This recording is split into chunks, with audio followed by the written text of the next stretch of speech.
So it looks, well, just on face value, easier than the last one, but it's not. And that's because for this question, we have cos squared 3x, and we can't actually integrate cos squared or sine squared. We can only integrate cos and sine if it's linear. Yeah, so it has to be cos without any index up there. So how do we get rid of a cos squared then? Well, this is where you have to think to all your trigonometry knowledge.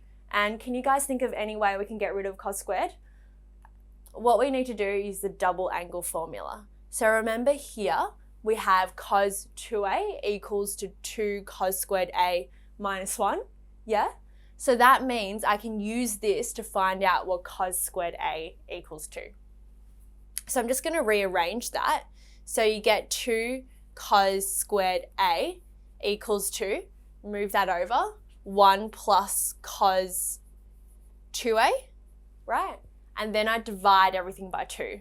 And that's how you get half multiplied by that, right? So that's what cos squared a is. But not only do I just have cos squared, I have 3x here. So that means a equals to 3x, essentially, right? So if I change that to 3x, that means I need to change that a to 3x as well. So 2 times 3x, I'm going to get 6x there, yeah? So finally, I've worked out how to make this cos squared into linear cos. So I can integrate this, whereas I could not integrate that before. All right, so we've finally found out cos as a linear. So let's integrate that from pi to 0, yeah, of this. So no substitution here at all. We're just going to integrate from there. First thing, you can take the half out. 1 integrated just becomes x. The integration of cos 6x is sine 6x on 6. Yeah, be careful to not forget that. And it's going to be from pi to 0. So let's substitute that in.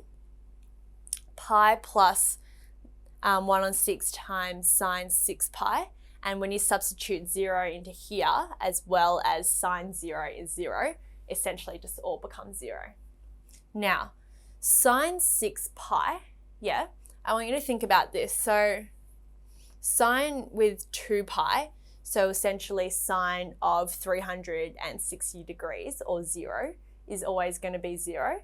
So that means every time you multiply by 2, you're going around that another 360 degrees. And that's why sine of any even number of pi always equals to 0, yeah? So that's how I remember it. You're going around 360 degrees each time and ending up at sine 0, essentially. And that's why it equals to 0. So this here just equals to 0, yeah? So that just becomes pi. Half times pi gives you pi on 2, okay?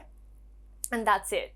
So the important thing here to note is you cannot integrate cosine or sine unless it's linear.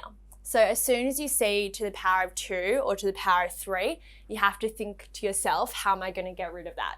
And the best way to get rid of that is going to be using your double angles in this case. Yeah, you can see the best way is because we have this cos squared here, but it goes to a linear cos on the other side.